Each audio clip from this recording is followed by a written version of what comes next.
Welcome back to class, everybody. I am your absolutely cracked out Professor Ethan. And I'm your very unordinary Professor Ricky. Oh my god. That's right. I have powers now. That's very Care to know what they are? fortuitous. Care to know what they are? Glad Sure. you asked. I'm actually 1.1% faster than every other human on the planet. No way. That's right. Are you an E-class hero? I would call Or- myself an S-class man because I'm better than everybody else. I guess fair enough. There's everyone, then there's me. I can barely compete or qualify in the Olympics. Frankly, I tried and it didn't work because there's still way faster people than me. Wait, I thought you said you're 0.1 faster than everyone else on the earth, you said. Well, I guess for me, like whatever I normally would be, my power is that I'm like 1.1% faster than that.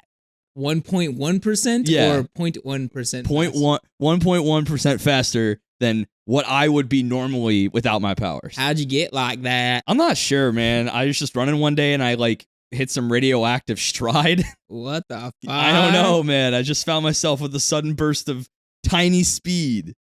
That's right. Literally tiny speed because it's almost indistinguishable from your previous time. But it's not. I see. So I am superpowered. Which I'm a superhero. I'm sorry. name, I baby. gotta get this out of the Yeah, way. yeah. So you think because your time was a little bit faster Mhm. that you've become like Mhm. superhuman in some way? I'm a god of myself. I'm a god amongst men. Yeah. Obvious, right? Yeah. So you have powers now. Yeah. It's not the only power. You used to run an 11-minute in a mile. Now you run a 10:59, and that Yeah, means for sure. you're fast. Yeah. I You're mean, Flash. but I'm powered about it. I have a Okay. power about Yeah, this you know shit. what? I mean, I really don't have a lot of things I can say in rebuttal. I already have a cape and everything. Although I've kind of given away my secret identity Yeah, by putting myself on microphone for nearly 100 hours. that's a great Shit. point. Shit. That's a very good point. So we could never be superheroes, I think, unless we're really careful because we're on mic all the time. Yeah, I could easily be why would I, I'm just not going to dox myself. See, this is where that's the You problem. can't be a superhero, I can't be a baby. superhero because I'll literally dox my own ass. Like, so what were you up to yesterday? Don't say anything about doing superhero things. I was catching a bad guy. Fuck! Fuck! Damn it. Oh, so close, Did too. you see what happened down in Caracas? No? How did I'd be you like- know? I'd be like, Oh, why no. would I know about that? Oh, no worries. You just might want to look into it. Yeah, I just look check- into it. It's like human blur crushes 30 assailants. It's like, huh? I send you the link of an unpublished Yeah. news article. Like, it's like, and then- wait a minute. Are you Peter Parkering yourself right now? no, no, dude. Oh man, this must be what Clark Kent feels like every day. Yeah. That is funny though. Both of them do like write stories on themselves. Yeah, right. It's a little haughty. I mean, but they always have a nice stream of news. It's job security, frankly. Yeah. Yeah. I So mean, fair enough. if you were a superhero, you'd have to get in a profession where you use that to work for you, for your secret identity, right? Yeah, I mean Superman is so ridiculously strong and powerful and everything. Like, why get a real job? I don't know. No, and I'd be I get really it. bored. I get it, and I relate to him now being, Superhuman. superhuman, Of frankly. course. Yeah. We're in a very superhero mood today because this episode's all about superheroes. Literally the whole gosh darn thing The is whole superheroes. whole kit and caboodle. So we have a couple topics we wanted to talk about today. The first one is a recommendation that Ethan popped at me. We were going to do one of our favorite segments about it. Does it anime? We take something that feels anime adjacent, kind of on the cusp, on the fringe of the world of weebology and anime at large, and we break it down and say, does it anime? Does it have the chops to be considered in that illustrious group of media? But today, it might be a pretty easy convo in that regard, but there's a lot more to say about this show. What are we talking about? What's the show? Yeah, so it is X-Men the anime. And does it anime? Yes. Thank you for coming to class. Yeah, I'm all Ricky. right. and Next this- episode, we're talking Deuces. about anything else. Yeah. No, yeah, so, I mean, this is one of those situations where it's not like a Castlevania where No. it is a Western, I guess it's an Eastern IP that they had made in like Germany. Right. This is a scenario where it is a American IP that was straight up set. They handed it to Madhouse and they're like, yo, y'all make fire shit. Do this too. Yeah, pretty much. I mean, this isn't just a standalone piece either. I mean, if you look, there is an entire Marvel anime series that they did from late 2010 all the way through 2011. And I mean, we got X-Men, we got Iron Man in there, we got Blade, and it's a very robust kind of set of shows. And again, does it anime? It has everything but the IP that would make this an anime. Like we said, this was Madhouse in 2011. This is prime Madhouse. Hunter x Hunter time period Madhouse. They were splitting time. They were doing a little Gon over in the corner, and they're like, you know what? We should probably do a little bit of Wolverine. Oh, I guess if we got to. Somebody go draw that Logan guy as like a side project. Get our C team on this shit. But God damn, did this show look good. For 2011. Oh my God. It's hard to believe it was 2011. Right. And I again, could have dropped it. And I think, when did it drop on American Netflix? Is this something that has been out for just sitting out there? I guess we don't know. I want to say I haven't seen this before, or else I would have already watched it. Yeah, right? And it just sort of randomly showed up in my my recommendeds on Netflix. And we had talked about doing, either this one or the Wolverine 2011 anime version multiple times before. Sure. So it's been there for maybe a hot minute, just for a little bit. I'm going to give myself the benefit of the doubt and say that I would have watched it by now. But so it's fairly fresh and new to the Netflix space. But again, it looked gorgeous for any anime, let alone one that's a decade old. Like, this shook me to my core in the delivery and the polish on this. Like, there are shows in the past that we've watched. Reiji Muhammad always comes to mind as a show that had no business being as good as it was. Right. This show, from a visual standpoint, if you don't do the research and you just kind of like are bombarded with this show and know nothing about who made it, why it was made, what funding it had, yeah, no business being as good. But then you look a little deeper, Madhouse, Sony money, yeah, Marvel, you have everything to make this show very aesthetically pretty. The funding and the talent all kind of combined in this weird, perfect storm of shit. So, again, literally visuals for me is like a 9 out of 10. This is fucking great. So yeah, I mean, it ripped, and then the voice casting for both the dub and sub were great. I meant to ask you, how did you feel about the dub in this? Yeah, it was very good. Okay, good. I mean, there was, I could have sworn these might be the same actors they use for like American made ones that they do. I know Troy Baker was involved in this one, and I don't know what he was in this, but Troy Baker was in it. There's some other big names. I know for the sub, the guy who did Wolverine was Yamato from Naruto. He was Kira from JoJo. He was Tora from Yushio and Tora, and like a whole slew of other shit. And I know Cyclops was Minato from Naruto. So they have big name Japanese and American voice actors. Yeah. Again, the discussion, I guess this is more of a review of the show because it is so anime, it warrants a review. Like, it warrants looking at it. The question of if it is or not, that's out the window. I don't even know if we'll call this Does It Anime, but... Yeah, we are going to. Okay, sure. Fine. Well, because I think the question comes at the end where... Gotcha. There was a lot of, let's just say, gnashing of teeth from the anime community. There was, yes. But the we'll get to it. Yes, we will. I'm not going to bust our... Don't bust the whole load so quick. But yeah, from a story standpoint, it was definitely an interesting take. Yeah. It took place, essentially, if you've watched like the live action X-Men movies. Yeah, right. After X3, The Last Stand. Yes. When Jean Grey goes full supernova, she goes supernova Dark Phoenix and vanishes from this world. Just literal. And then Cyclops goes all, what do you call it? Fucking depressed? Emo about it? Emo about it, I Emo of guess. himself. He doesn't do shit. Does he even move from the spot where it happened? Legit, not for a year. For a year in this crater of a place, which is...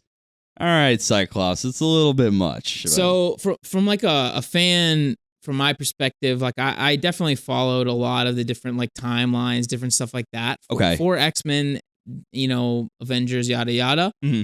So it was an interesting thing for me to try to figure out where exactly in the story we are. Okay. Because there was a lot of like weird shit going on. Like obviously starting off with Jean Grey going supernova was like, holy fuck. An interesting narrative choice, but I think it did do, if not heavy-handed, the narrative good service to start there. Well, here's what I was going to say is I think that this is very clearly for the initiated fan. This is not like, you know, a random Japanese guy is going to watch this and understand what's going on if he's not involved in the series as a whole. Yes. Because a lot of this would have made zero sense. I think the place you see that the most is the antagonistic force being the inner circle. You had no explanation of who they were. That was very much an assumed, you're an X-Men fan, you know who the inner circle is.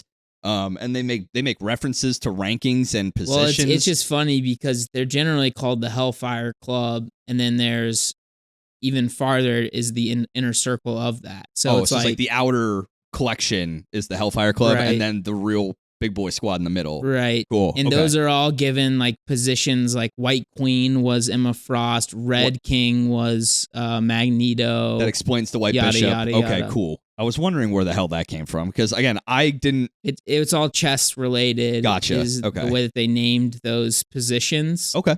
But once again, like if you didn't know that kind of stuff, it would be hard to really figure out what's going on. Yeah. Right. And a lot of it was. So this was set in Earth. I think it's 101001. Some binary shit right there. Which, you know, we are in Earth 616, I believe, Obviously, generally. yes. And so it's like a alternative timeline to this whole thing. Okay. Which gives them some creative freedom to kind of do what they want to. I always thought that multiverse thing Marvel did really was smart. It gave them a way to have fun interconnectivity, put some kind of connective tissue on all these random stories, while also giving them freedom to like, oh, here's another universe. And that's not a problem. That's canonically cool with what they set up. So can't hate it. Well, I guess you can, according to the anime fans, but we'll get there. No, I mean, it was, a very serviceable story. Yeah. Human are not some, the people that I was really familiar with as main antagonists. Yeah, pretty for the first half of the show. I was not really, as someone who wasn't initiated in any of that, if they are well fleshed out in the canon overall in X-Men, I just found them as a clever kind of antagonist to get everything kind of the ball rolling, and you men being angry or upset at the existence of X-Men being science over genetic power. That's human, haha, clever. Like, I get it. Not bad. Second half is where I have a much better take on the whole thing, but yeah, I think the story was fine. It was fine. Right. But that's what I'm trying to say is if you don't know what's going on in the verse in general, it's going to be hard for you to kind of think this is a decent story. And there was definitely plot points that were like abhorrent to people like me who kind of know what's going on. And I think that's what you see in the final Mao rating and like all the reviews and stuff like that.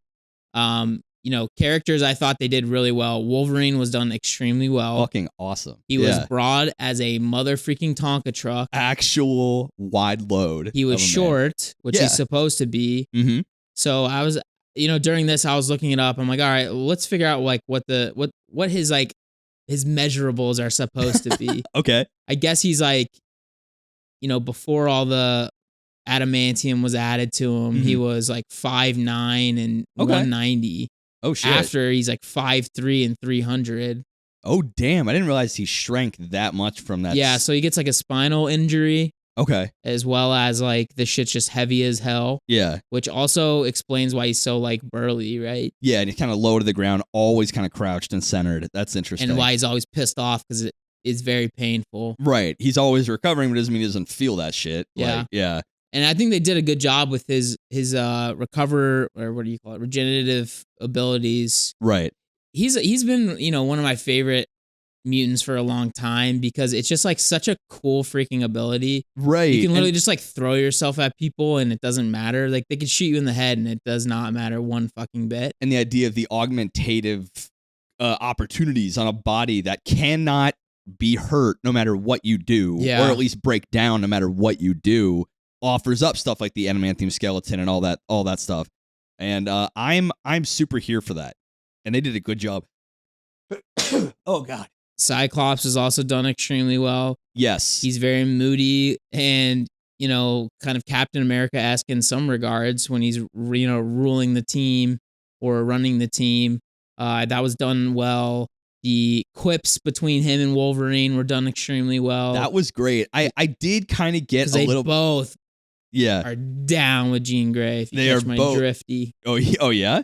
They definitely did a good job showing that kind of triad of relationships between kind of. They F with her the long way. If you catch my drift. Oh, I'm catching that drift mad hard. And the thing with.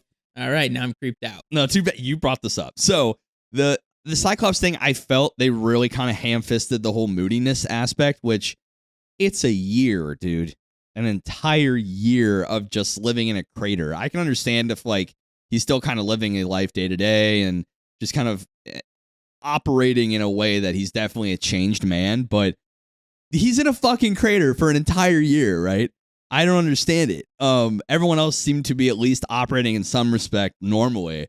But I found it hard to believe that they just went right back to the scene of the crime, the ground zero of the event that started this story, and he's just still there. I'm like, all right, but even in the the movies, the Hollywood version, he does the same sort of thing. He kind of just sits. So she does go supernova in this sort of same place almost. Yeah, right. In those movies. Mm-hmm. But then she's back as the Phoenix later in the movie. Yeah. And she does go finally supernova in the it's Lake Alcatraz or some shit up in Alaska. Sure. Or Canada or something like that. Some Yukon Alkali place. Lake. That sounds right. I'm going to let you something have that. Like that.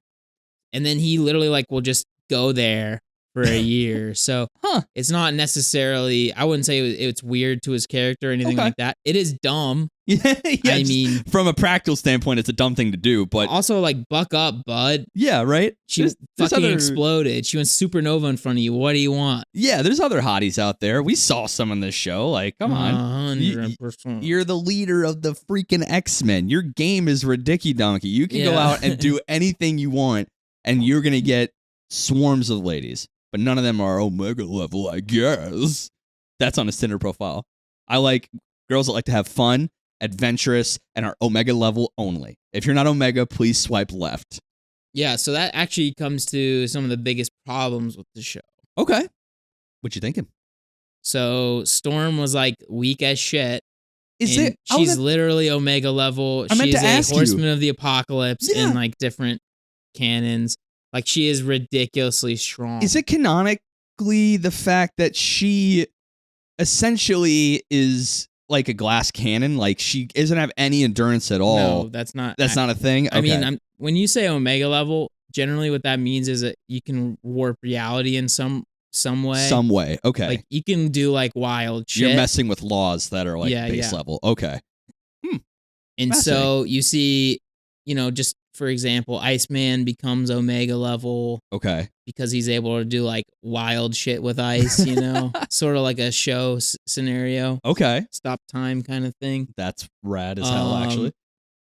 Emma Frost, another character who was an absolute useless dweeb in this show. They seem like they nerfed a lot of some people to highlight others, which I wasn't a big fan of because Emma Frost is one of the few I knew. Right. She should have been actually a semi-tier god of on any level, right? Yeah, I mean, so she has telepathic abilities and psionic abilities that are very similar to Charles Xavier. Sure, yeah. The difference is she has that diamond form. Yes. Which is legit impervious and also impervious to telepathic interference. It's like a switch, right? She can't use her other telepathic stuff if she's got that on, but she's basically brick shithouse level. She can't be touched. Yeah. So cool. She has actually a really, really cool I like that power set. Yeah. But they kind of they tried to make an excuse for it by saying that Mastermind jacked it with her mind. Yeah. So that she wouldn't use it against them. And it doesn't canonically follow. She's actually ridiculous in most other comics and I guess alternate realities. Yeah. So it's just hard to believe, but I mean, I think there's a reason for that. And I don't genuinely know Mastermind that well. I've never really heard me of neither, him. frankly. So the thing with me is I couldn't help but notice that the discrepancies, the few that I knew about X-Men from the little lore that I knew, they all seem to be tweaked or downplayed in service of one of our main characters, Hisako. In this story, they go to northern Japan because for some reason, Charles Xavier cannot use his telepathy to see anything in this bubble in Japan, which we know in dozen animes in the past. How do you bring Japanese culture and homages into a story that doesn't exactly feel that way, that isn't historically that way? And X-Men isn't historically much involved about, Eastern culture, except I guess with that one Wolverine movie that takes place in Japan. In any case, it felt like they shoehorned this Hisako character in and lifted her up. I actually really enjoyed that specific movie. That Wolverine movie is actually it was super cool dope. as hell. Yeah. But I think that just to bring her in and make her feel special, which her power set was okay, but very Japanese. Like you get to make essentially a psionic mecha suit. Well, it looked like almost like she was making Mega Man. Yeah, right. It's like blaster. It's some kind of like big bulky blaster dude. But it was fine. I get what they're trying to do here, but I think it was fine. It was fine. But what it did as a result is all of the more historically powerful characters, to keep the narrative feeling fresh and semi-focused on Hisako's ability to contribute to the X-Men, they made them seem a lot weaker as a result, right? So she can come in and help out, or like near the end, Emma was getting her ass kicked and she came in to help out, or Cyclops getting his ass kicked and she came in to help out. So they made kind of these unnatural situations of conflict and tension for characters that should have easily been able to bust out of this shit, no problem, right? Yeah, I think, it's easy to, think about it like, oh, they did all this, they fucked up all these characters and stuff like that. But I think when you look at it as like, this is the first, one of the first times, a Japanese studio is able to put one of their, nationality superheroes in a show. Yeah. And have them shine, so to speak. Right? Yeah. Like I thought, if you think about it like that, I think it's pretty cool that they make her one of the main big hitters in this series. And then obviously she has a lot of integral roles with the finales and stuff like that. So I thought it was all well done. It just, when you see someone who is a horseman of the apocalypse, and right there, that can only shoot lightning twice or three times, and then is tired, quote unquote. Done. Just sizzles out. It's not very. I wouldn't say it's classic Storm in any regard.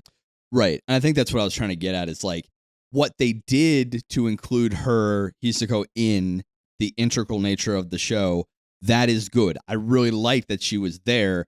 Her as a character is fine, but her being badass made total kind of cool sense. She's a powerful mutant, but what they sacrificed, I felt, to do that was maybe not so, it wasn't as satisfying for me, because I wanted to see these, like you said, Omega level mutants bust absolute shit up, but they didn't to let her shine, which the end result's fine. The means are kind of you didn't really have to do that. Just make more tension. It's an X-Men story. They're meant to be bombastic. From an antagonistic point of view, I actually really enjoyed Megamind's entire plan and everything. Mastermind? Mastermind. Not Megamind? Not Megamind. Did I say Megamind? Yeah. Damn it. So they got I wish Steve, it was Megamind. They got Steve Carell to be in this anime, by the way. No, so Mastermind, I liked him a lot. He was methodical. Yeah. He clearly was willing to wait and to enact a plan that was actually sound. It had a Saint Germain feel to me. Yeah, he did. I was in for it. Yeah, and he was just willing to spend an entire year just laying the groundwork for shit. I was like, okay, his plan is believable as fuck, which just makes sense. Right, and that is what Hellfire Club and Inner Circle, they'd be involved in these things, and the X-Men wouldn't find out till much later. Yeah. So, that was well done, well adapted, I felt. Cool. I mean, what do you think about the setting of Japan? I actually really enjoyed that shit. The one weird setting I found was how big was that bunker under that cabin in the woods? Well, yeah, absolutely Huge. ridiculous. And then also, there was a couple of situations like the original one that they were up there. It was like, this used to be a factory, and it's like, this is the biggest fucking factory on Earth. Yeah, right. It's huge. It's the size of freaking. It's like a couple airplane Everest hangars down here. Yeah, dude. like airplane hangars stacked on top of each other underground in terms of space. And then there was some weird stuff with like, I forget her freaking name. What's her name? Yui Sasaki? Yui Sasaki, yeah. She had like, she must be just the richest person on Earth because I meant to say she had like some absolutely wild technology. Yeah, how does that was everyone completely unexplained? X-Men, Sasaki, how do they all have so much goddamn money? Well, X-Men Charles is rich. Yeah, where did he get his cash from again? Like in terms They just were rich. he just was His rich. family was rich. Oh, okay. So he just had that cash. Yeah. Because the Cerebro is like, in and of itself, a fucking technological marvel. I know it's supposed to work with mutant powers, but even alone, it's like the most cutting edge thing the world's ever seen by far. Yeah. And I kept thinking to myself, where the fuck did he get the money to build this? So he's like that rich. No, he's just rich. All right, word. All right, I'm into that. So then, I mean, he has a freaking castle in upstate New York. What do you mean? that's actually fair. He has a castle in The upstate taxes New York. alone. Yeah, the taxes, the property value and taxes are insane. But Yui is less explainable, I guess. Where the hell does she get her cash from? Yeah, that was harder to wrap my head around. Yeah, I wanted to say one of the gripes, and I don't commonly do this, and as much as I said the animation was very good, there were times that it felt so, the shit on screen was so insanely like sensory overload that I couldn't tell sometimes. Some of these fights were like very almost muddy visually because there was so much happening on screen. The first fight felt that way a little bit. Like you couldn't tell what some shit was going on in some spots. The grand majority of the fights, like all the fights in the snow, the contrast of just the white backdrop and like the colorful characters and the fluid motion, absolute god tier like fights. But yeah, I almost feel like they put so much cash in this. I felt like there may have been a storyboarding issue somewhere. I'm not really sure what's up with that. Again, but it's a nitpick. These are nitpicks because this is beautiful animation. But I don't know if you felt like you're getting like, I can't even tell what the fuck's going on screen sometimes. Not really. I think the only times when it was weird is like the Damon Hall syndrome that they created would like make these creatures just like insane mutations. Yeah. And so when they're moving around those guys, it was hard to kind of tell, but there was just just because there was so many moving parts on the actual creature. That's fair. Is that a canonical syndrome that Damon Hall? It is, but I don't think they used it like normally. Yeah, I don't think I've ever seen it like that. But I found that to be kind of a not lesser part of the story. Like you probably could have had that entire story without doing the Damon Hall syndrome Hall syndrome stuff. You can just say they can say the experimentation is causing these crazy mutations, which I guess in the end that's really what it was at the end of the day. But yeah, I mean, I think we should just kind of get into it. I think Yui Sasaki was an absolute like dog water human being. She sucks. She was not good. But so not only did she hide Charles's child from him for like 10 years. Takeo, yeah. She also like contracted the human who are like anti-mutants to go, butcher mutants, take their fresh organs. They take their organs. They wouldn't stop specifying fresh organs. Yeah. So they're fresh. Hot off the presses. Still bubbling with blood. It's still steaming in the snow. It's gross. And, use that for their like experiments to try to get rid of the X gene altogether or suppress it. Yeah, they didn't really do a lot of work to make her seem as deplorable as that it's obviously she is. Like, it's for my son. Like, I guess actually I take that back because a lot of the X-Men didn't give a fuck about her son. Yeah, not at all. They're just like, we don't care. You're literally slaughtering people for their livers and their kidneys. The thing that's like absolutely ridiculous though is like if she had just told Charles he can put blocks on people's powers, like, mentally, which is what he originally did with Jean Grey. That is true. So why wasn't she exactly telling Charles shame? Who the fuck knows? Yeah, that was never explained. Like, you would think Charles... I mean, that's really the major plot hole is like, there's no downside to telling him. Yeah. Like, at all.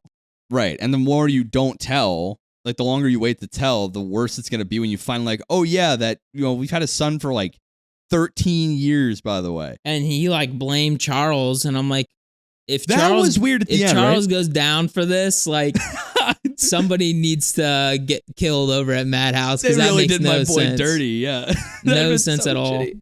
But I got the kid himself blaming Charles. You're my mutant dad. You gave me these powers. It's your fault. That is a believable childlike view of the whole situation. But at the same time, you're right. This could have been mitigated 100% off the rip by saying, hey, our kid just manifested badass powers. We both are in the business of trying to rehabilitate like children who are mutants. Got any pointers? Got any tips? Can you come help? Like, I don't know. Yeah, I mean, it was just through and through a bad plot point. I think the end was just weak for me. That's really what it was. It was weird. Yeah. I mean, it was, kind of throwing away really all that really happened. I think some of the criticisms of this show are warranted. Okay. Specifically plot wise, like this makes no. It was just bad. Like at the end. Yeah, and they had a good game going. I think what it was, the way they got themselves into Japan, the reason why they went to go for the first half was weird because they went for the same reason the first time as I did the second time. They went the first time, found Hasako.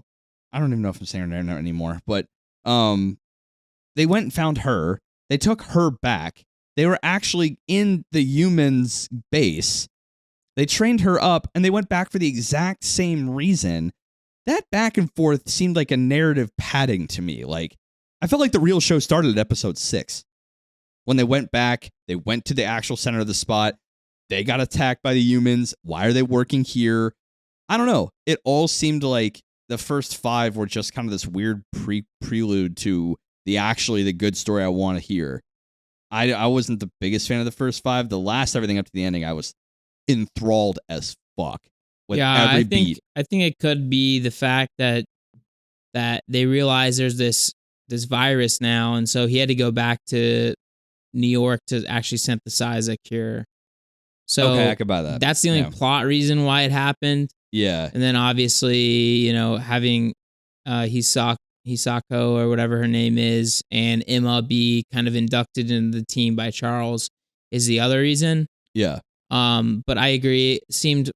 It did seem like very strange that they left, and then they're just like, this is still a problem. There's problems here. Like, yeah. You knew that, dude. The way I think from a narrative standpoint, you freaking knew it, dude. You freaking knew this. Like, what are you doing? I think this could have been fixed narratively because I think both were valid to happen at the same time, right? They go, they find her, they find Emma. We have teacher student. They're training as they're kind of doing investigation. They never leave. Beast bounces. They lost their tank while he's learning. Like, wait a minute, there's a disease. I'm making the vaccine. He could be discovering, wait, this is more of a custom virus. Someone must have made this. They're kind of developing the same narrative in New York and in Japan. I really didn't find it that bad because they did have to fully train Hisako. Like, she was completely useless originally. Oh, of course. But so, training with Storm, training with Wolverine, training with Cyclops, most importantly, I think was necessary for the rest of the plot to continue. I guess. Because it wouldn't have made a lot of sense for them to be like training while doing their thing, I think some on-the-fly training scenario. Think of it like, Spider-Man in the Avengers, I want to say Infinity War, where he sneaks onto the ship and then he's like, all right, you're an Avenger now. You're in the shit now. We have no choice, but you need to help us because we're in a bad situation. And she's kind of getting like this on the fly combat training. And it's not even training. It's like, we just hope that she can do it. And she learns to kind of like mitigate her power a bit. And she becomes their bruiser while Beast is out. There are ways you could have done it. You're right. I don't think it's so bad that it's like unsavable, but there are better I think that would have been ways. like pretty reckless. Yeah, I think sure. Of the team. The other thing that I thought was so strange is the X-Men only consisted of 4 or 5 people. Yeah, what happened to everybody else? And then everyone else shows up later on. Yeah. Doing their own thing, saving the world. And I'm like, where the fuck is everybody? Like, why are they bailing on the boys? Is shit so bad that you can't go to the actual world calamity level threat over here? Yeah. That didn't make any sense. Like, sorry, I'm a little busy over here just fighting a fire or whatever. It's all good. I mean, that is one really cool thing about like comic books in general is since a lot of these things are happening in the same world, like the Avengers will be, dealing with, some threat and the X-Men will be dealing with another threat at the same time kind of thing. Right. I don't know. I've always enjoyed kind of like the supreme world building that the comic world is able to do because they're all in the same world. They kind of like sort of know about each other, that kind of thing. Everyone's adjacent. There's a wide breadth of activity going on, and crossing paths feels natural because we've been following, say, if an IP over here for like chapters and chapters, and they just happen to cross through another one that's happening chapters and chapters as well. That feels natural. I would be interested to see the rest of the shows in this series, like Iron Man, which I imagine there is some cross. There probably would be if we watch the Iron Man one, the Wolverine one, Blade one. There'd probably be some interesting building even in just this anime series of these shows. Hopefully they did that. We only seen this one so far. So I started watching the Wolverine one, and it does not relate to this at all. Gotcha. Well, I can't imagine how it could because he's here the entire time. Yeah. The other one, they just like episode 4 is just, I guess I'm going on vacation. Oh, whoops, no, I'm not. And then the Wolverine's just this story. Well, it's also set in Japan, so. Really? Yeah. Huh. I mean, it's anime, dude. Yeah.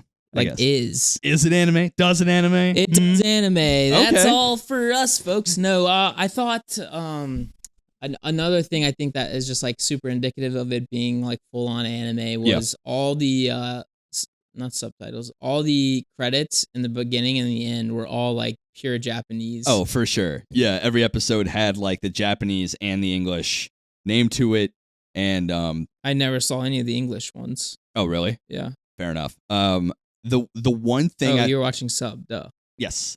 One thing I found really interesting is they were paying attention to certain Japanese customs. Remember that scene where Emma noticed that Yui was lying, but she didn't use telepathy? Her reason was when she was talking about Professor X, she said Charles. She's Japanese. That would be unusual unless they were super close, right? Because at least in the sub for me, that's how it was. She switched from Professor X and then said Charles, and she's like, "That's weird." And Cyclops is like, "People will say in their first names, even if they're on the first name basis." But in my head, I'm like, "Yeah, but that would be weird to have that switch from a Japanese perspective, right? Because you commonly don't do that."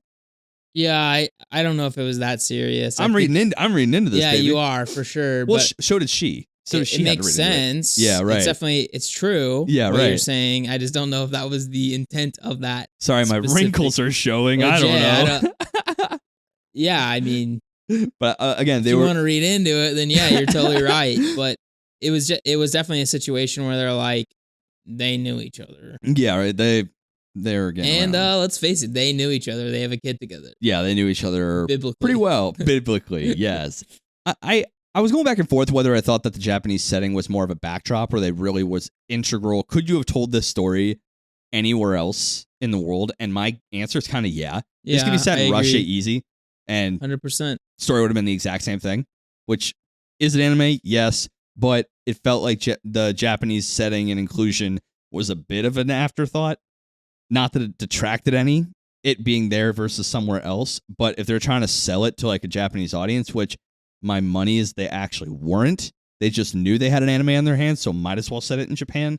I don't know. It's not like it detracted, but I don't think it added either. You know what I'm saying? Yeah, I agree. Yeah. The only part that was I thought really like well done from a Japanese like setting standpoint. Well, there's two. Okay. There was the little town where the delivery kid was from. That was cool. That looked like pretty reasonable. Perfect. For like a northern Japanese town and like all the, flaps and shit like that they have hanging outside of stores. And then Hisako's house was very like traditional. badass, huge. What are her parents doing? I don't know. They made some money, man. Like, banky. they had a little bit of buku dollars going on. Is that the table you like set your legs under? Tonkatsu, I think, or something. Yeah, something like that, where it's like super low to the ground. Yeah, and it has like a recessed ground that's heated. I didn't know it's heated. They don't heat the rest of their house. That's rad as fuck. Mm-hmm. We need one for the lab. We can do our video vidcasts from the floor. All you gotta do is Unfortunately, we are leasing this lab, and I'm not going to do any large construction projects in the living room. The board of trustees that gives the sponsoring will not be pleased with our use of company and academic funds. Right. But at the end of the day, I'm a big fan of just this adaptation altogether, personally. But I think that's coming from a perspective of someone who isn't too savvy of the lore outside the movies and maybe the spinoffs, like the Wolverine stuff. I've seen all the live action stuff, super fun, but I'm not the biggest comic reader of the X-Men specifically. Someone who's a little more versed in that world, did you find it enjoyable with that knowledge? Yeah, I mean, it was a fun little show. I never really felt like it was dragging much. I mean, it's only 12 episodes. It felt quick. It was an easy little binge. Frankly, the pacing, all things considered, was great. I felt like it was always moving a little bit. Yeah, I mean, obviously, there's those little like quirks about the characters and their powers and stuff like that. That obviously I was. You wouldn't, but you knew that, right? Those are the things you would know as a fan. Yeah. But that's what I'm saying. Those are the only times when it was like detrimental to know about the show. Gotcha. Okay. So like, honestly, if you didn't know anything about it, it probably was easier. Yeah. To get behind some of those things than if you did. Even the things that you may have felt confusing were not actually that as detrimental as knowing and kind of how they adapted that. Because for me, like, the only thing I found confusing was like, White Bishop Inner Circle. I definitely feel like I should know who these guys are, but for my purposes, they are the bad guys in this show. Like, that's all you need. They're serviceable in that regard. 100%. I overall had a way better time than I thought I would.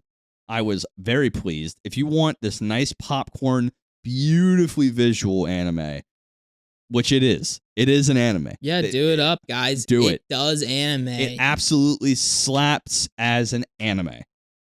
My ranking for it, which this is a more important part of the conversation for this show than I think I originally thought it was going to be. My ranking for this show is a 75 or 6 in that ballpark.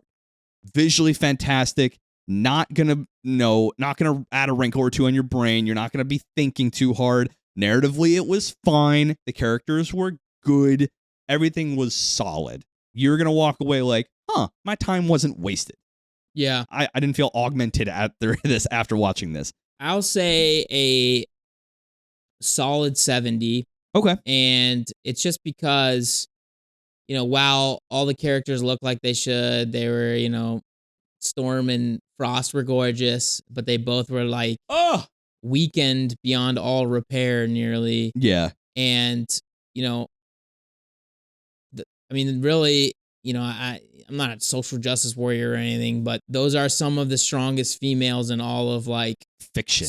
Fiction. Yeah, and right. Superheroes in general. And to like basically, cut their nails, so to speak. Yeah. Or clip their wings was just like, what the hell is going on here? Yeah. As thicky and batty as they were, they definitely felt they were repressed in some respect because. And like, obviously, Japanese culture is male centric and sure. Whatever you would call that.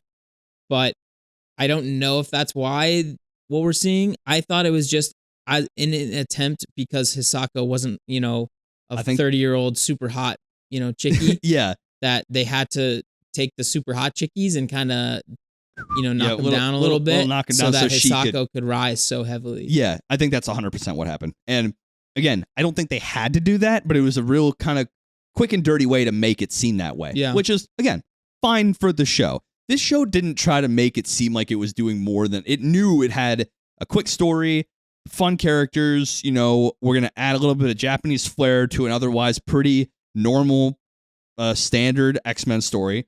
Mutant out there, some unusual shit's happening. We come in to save the day. Big plot gets ruined. Bada bing, bada boom. We got a new mutant. We got a new mutant on the team. Boom. That's kind of the formula, and it didn't stray too far from that. And because it didn't, it's a good time. If you like X-Men, you will have a good time here. I think. Because we look at Mal, the ranking on Mal is a 637. Kind of shocking for me. That seems a little low, right?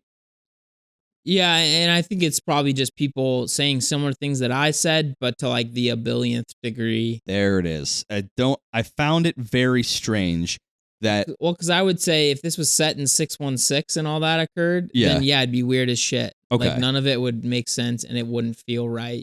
But the fact that it was kind of had that alternate Earth angle to it. Well, I mean, that's kind of like how all these are. Yeah, right. There's times when Superman can just run really fast, and then there's times when he's literally unkillable. Yes. It really just depends on the story. It depends on the authors and like what it's adapted from.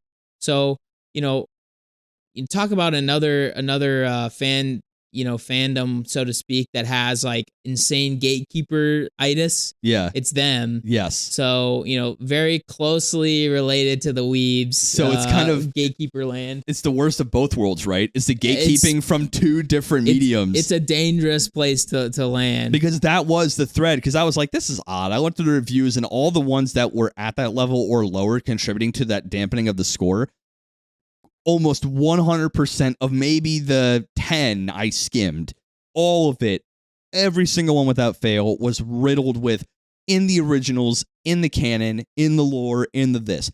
And it almost find it weird that you are even telling me that this, in the Marvel overall universe, in the multiverse, canonically you can have these total, like, oh, they're not in this one, like, but this is another universe. Maybe you're referencing something that isn't in this Earth. Yeah. So maybe Storm is weak as shit on 101, 110, or whatever the hell. Maybe that is a thing. I don't know. And that might be why I gave it a little higher score. Because I wasn't burdened with the curse of knowledge on this case, Yeah, I mean, I don't know. I wish people would enjoy things for what they are rather than what they want them to be a lot of times. Yeah, for sure. This is definitely like a main culprit for something like that. This is a gripe, yeah. Obviously, I wanted Aurora to be an absolute thug. I wanted Emma to be an absolute thug. And like when they started off without her really using telepathy at all, and then also not really using her diamond form, I'm like, what the hell is going on? Did they say the diamond form just showed up in this show's Earth? They pretended like it was a result of the Damon Hill infection. Yeah. Her second power awakening. Right. But Mastermind said, yeah, I tricked you into forgetting about that power so you couldn't use it against me. All right, that's a bit of a thorn there. It's a bit of a gripe. Yeah. I'll admit. That's a weird, like, oops, you have this god tier power, which actually now looking back, Mastermind muting that one makes perfect sense for him because it's the only thing that could stop him. All right, I like Mastermind in this one. I really kind of enjoyed his character, all things considered. He's okay, but his idea was, I'm going to get Takeo to explode and blow up the world. Good job. Yeah, and that's going to help you stay alive. How? How's that going to work? It made no sense. Yeah, I don't know. Ending was weak sauce. It was pretty weak. Yeah. Weak sauce. I agree. Yeah, we can do a little unordinary. So I've been reading the manhwa that Ethan is very caught up in, and he's been suggesting some manhwas to me. And is this a manhwa or a webtoon? Is there a clear distinction between the two? I don't know. Who cares? It's on webtoons. It's called Unordinary. And it's Korean, so it's essentially a manhwa. I'm enjoying the shit out of it so far. They're great, man. Guys, if you want to be the Galaxy Brain Weeb students, I know you guys are. Get on some of these big manhwas because they're going to be the source for the next banging anime in this decade for sure. Ordinary is going to get picked up, no doubt. Solo Leveling better get picked up by someone. Yeah, I mean it's possible. Do you think so? It has to be. Well, I mean, they fucked up the ones they did this year so bad that I don't know what the palette and the taste for it is going to be. I mean, Noblesse. Oh yeah, Noblesse is not great. God of High School, and a lot of people were very negative about Tower of God. I'm gonna say Crunchyroll's batting 1 for 3. But I agree. I think they need. I really didn't think Noblesse was that bad. I watched it. It was like an enjoyable show. I watched the first 3, and it was okay. It was kind of like an Inspector thing. Well, where it got like way nutser after that. Oh, did it really? Yeah. Okay, I might actually pick it back up then. I'm watching Stand on a Million Lives, which so far, not bad. Decent, right? Pretty decent. Yeah. Like serviceable story. Yeah, we'll do a full episode on it coming up soon, but I think the way you sold it was pretty much there. It's like it's a serviceable isekai, and if you know the beats, which I know every isekai beat, they're all there right in a row. I know what's coming, but I'm not disappointed by it. You sort of know it's coming. Yeah, that's fair. I sort of know they play with some stuff that's pretty fun. But Unordinary as a manhwa, very interesting. Think My Hero Academia, but a lot grittier of a social setting. That's a very interesting concept, which I gotta say, in my initial review, I'm halfway through what's published. I think 125. That's around kind of halfway-ish. I found that through portrayal of the survival of the fittest nature of this world where you have abilities, you basically have a 1 through 10 ranking scale, kind of. That's where you're at. 1 being they'll call you a cripple if you're a 1. So literally, if you're quote unquote quirkless in this world, you're not just like in My Hero Academia. It's like, oh, you don't have a quirk, that sucks to be you, but cool. Which is more in my mind realistic than wow. Eat my actual dick. Like you're scum to me in all facets of society. That's interesting. I would actually find this more realistic. You think so? I don't. Tell me we all have powers, and then somebody doesn't have powers, and they aren't going to be treated like dog shit. I literally guarantee that would be the feel like case. there'd be some legislation and hate crime shit against that, right? Like this is Korea, bro. That's fair. This isn't. That's America. fair. Yeah, I guess I'm coming at it from Western brain, but remember they bully people that are stupid in Japan. Like do bad in school. I always go back to the example we brought up in our Japanese culture episode where they will literally poke your belly if you're like so fat, like a certain level of fat. But I was telling Ethan over text that I was just trying to analyze just what I was reading so far. I think that survival of the fittest aspect of this society in every facet is a little bit ham-fisted. They're really driving it home about how aggressive these people are and how society's built around that. But if you do accept, it's not a hard thing to accept. Like, yes, you're right. Of course, there is a logical conclusion where, yes, society can be wrapped around these abilities. And once you accept that world, all of the character interactions, all of the facets of society, everything is very well portrayed. Like, everyone reacts as you'd expect them to, behave as they expect them to, the authorities are as you expect them to. Everything's there. And the powers are kind of fun because they're very much like wide breadth of things they can be, right? Yeah, I actually think it's very similar to like a Black Clover power system where they're traditional powers, but they can be used in very interesting ways, and they're very feel pretty unique per the person that has them. Right. You can have a bunch. Say you have 5 people who have a fire type ish, and they can all be very much different. Black Clover, they kind of have these loose typings of, oh, you're more of a recovery, or you're more of a bruiser, you're more of like an emitter type, like you blast for long distance. This show is even more. Kind of loose on that, but you can see that, oh, that's a sniper class. That's a beam type. Oh shit, that's a bad combo, right? And it seems like there's some family lineage aspect as well. There definitely is, yeah. Ray and whatever the girl's name, Remy, yeah. They're both siblings, and they both have like this lightning ability. Yeah, and there's really cool. Time Stop family, Sarah. And her mom and her mom both can stop time. Again, god tier, insane. Yeah. The powers make this super fun, and our titular character John is crippled himself. So we're following a guy. There's nowhere that's really safe for him. I think if he were in like real society, they don't, unless you're in a bad neighborhood or a bad part of town. People who don't have a quirk are definitely more seen My Hero Academia-esque, where it's like, oh, I pity you, but I'm not going to actively fuck your world up unless you're in like a bad part of town, right? You're in a school setting, though, kids being assholes, like teenagers being assholes, of course you're going to get absolutely demolished. So So watching him kind of navigate through all that's a very fascinating thing to me. I like where the story's going. They just did. I think they did like early emotions so well. Yes. Where like as a reader, you're so captivated by this guy and his like, I guess his fortitude to continue on, even though he knows he's gonna get his shit rocked literally more than once a day. Yeah. You have what feels like a school administration, which is just like letting this shit happen. They support this shit. Right. And you're like, what the actual fuck is going on? This is what I think the show does, I'm gonna say the show a lot. But sure, yeah, this IP, whatever. Yeah, I'm gonna say show. Okay, for this show. This show does a lot is they do a great job of like making you think like, wow, this world is really fucked up. Yeah. And it's something that if you're on top, you are like, yeah, this order needs to be maintained. Because of course it fucking does. You're on top. Of course you do. But once you're not, it's like literally this show's all about perspective, and that's what's absolutely amazing. They do a fantastic job of like your place in society and how you perceive it when you're on top or bottom, and sometimes those things shift. There's the opportunity to shift. Right. Turf wars is a good example. People literally just fight each other just to maintain status from different schools.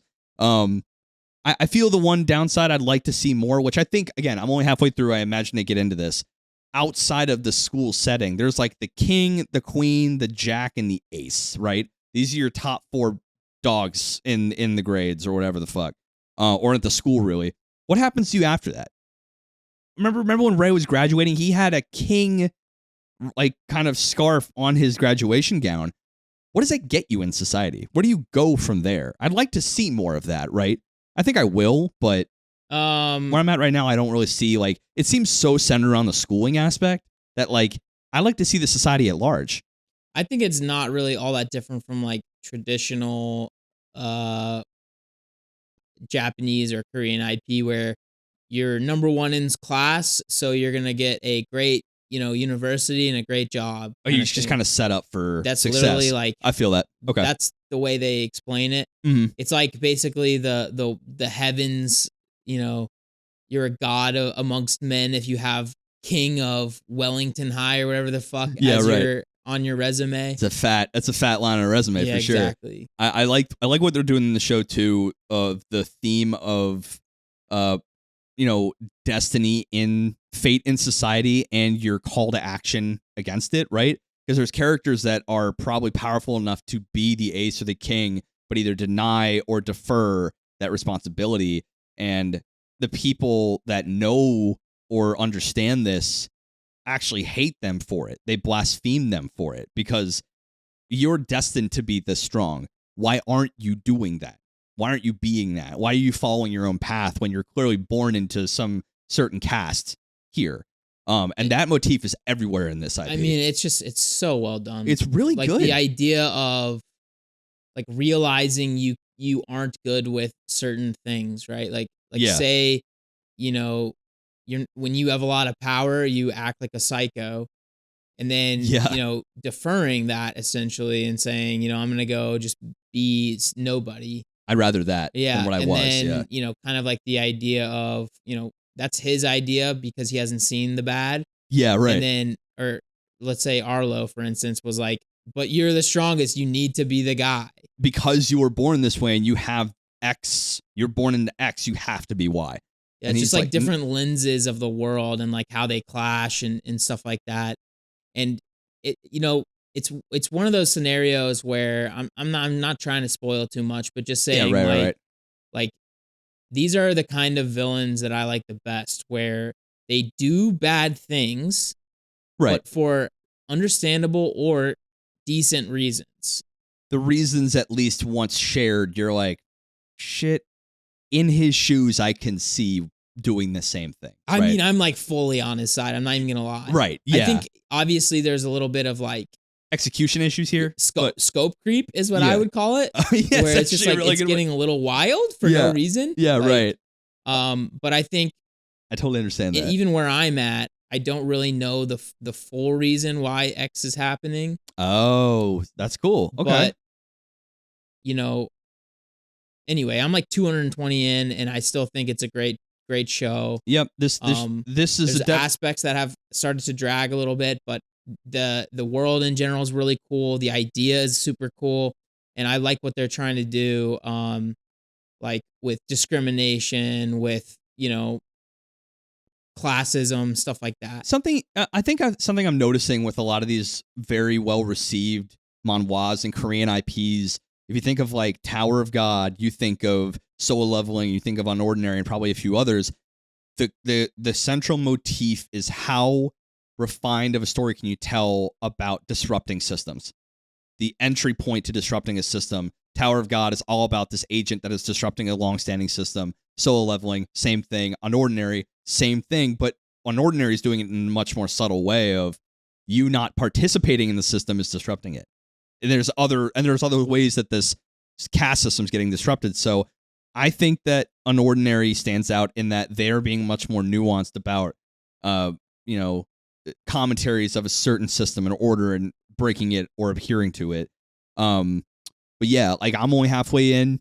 Well, I think the true test of any IP is if you are as far as I am into it, and I'm like, man, I wish I could find out what's about to happen, like Ricky. Yeah. And he's halfway through. I need to find out. And then like, or even for you probably saying like, wow, I wish I could do this from the beginning again and just like ride this ride again. I mean, yes. It's obviously one of the highest rated. I think it's a 9.8 with like 8 million listeners or watchers or something. It's crazy. So it's definitely well received and stuff like that. And I cannot recommend enough people check it out. The two other things that's not about the story themselves, but it's about webtoons in general that I will use to recommend. That one of them blew me away because I've never experienced this before. I was talking about it in the sidebar where one, I'll pick it up, I'll do like I'm just gonna do a chapter or two, and I'll look. Oh no, it took 2 minutes, and we'll go through a couple chapters, and boom, I'll lose 45 minutes, and I won't even know it. That's how hooked you can get to webtoons because they're so bite sized. But then you don't realize just when they string together, you're just falling into a narrative. They also did something here that I loved that I said on the sidebar is that some chapters had an audio component with some of these scenes, like, and they knew when they cut the music off and you're scrolling, like there'd be an intense conversation and this kind of moody backdrop would start playing. I'm like, this is where manga is slipping. I think that this is the kind of shit. Imagine if Solo Leveling had its own OST. Bro, I would go absolute white hot batshit insane if I had some battle music to Solo Leveling.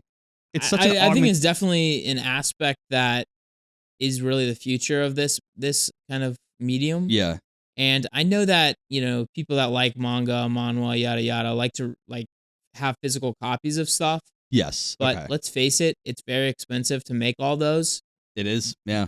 If it were me and I'm running a company that does this, I'm going full digital, but then I'm gonna add things that make it important, like give it a competitive advantage. Right. And that is, add in these things where maybe you scroll halfway and then it starts when you get to the scenes. Like like I just think that'd be very cool. Or just in a platform like this that is connected to the internet because you have to be able to read it. Yeah. Right.